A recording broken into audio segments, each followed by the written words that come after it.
Jordan Guitton, effectivement, qui était député déjà depuis 2 ans et qui, effectivement, obtient la majorité absolue avec 53,8% des suffrages exprimés.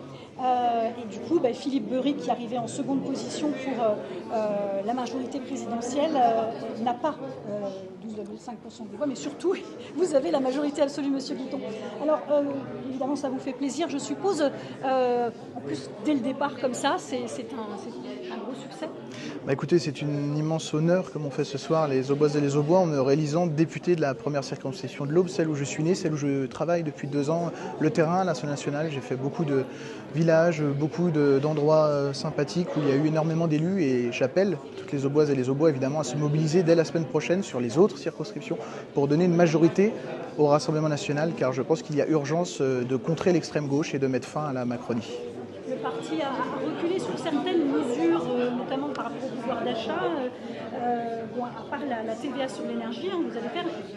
Quelles sont les mesures sur lesquelles vous voulez prioritairement, rapidement agir? Je le dis à nos compatriotes, nous avons reculé sur rien. Nous avons mis dans l'agenda parlementaire des choses à l'ordre du jour si demain ils nous font confiance. Donc on ne va pas brûler les étapes. On va déjà leur demander demain de nous emmener Jordan Bardella à Matignon. Et pour cela, nous avons besoin d'avoir 289 députés dimanche prochain à l'Assemblée nationale. C'est nous ou Mélenchon. Moi je pense que pour le bien du pays, c'est mieux que ce soit nous.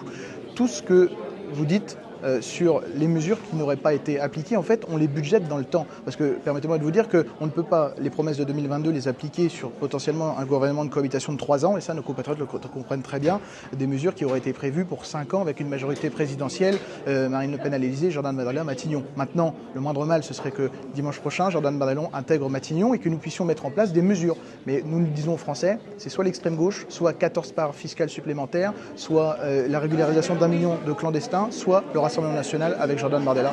À eux de faire le choix. Et s'il n'a pas la majorité absolue, même s'il s'en approche, il faut qu'il aille de toute façon à Matignon. Moi, je pense que la question se posera dimanche prochain. Il y a encore 550, je crois, ou 500 élections dans 500 circonscriptions. Et il faut que nos compatriotes fassent leur choix et qu'ils fassent le choix, je pense, de la République, le choix du Rassemblement national, face au danger que représente encore une fois l'extrême gauche. Emmanuel Macron ne peut plus gagner. Emmanuel Macron ne peut plus avoir de majorité absolue à l'Assemblée nationale. Seul le RN peut gouverner, peut permettre une stabilité du pays pendant 3 ans et peut permettre de redresser le pays. Nos compatriotes nous ont fait confiance. En tout cas, aujourd'hui, c'est un immense honneur que d'avoir porté 3 candidats dans l'Aube à plus de 40%. C'est historique et je pense que ce n'est pas fini. Élu au premier tour pour vous pourriez être au gouvernement?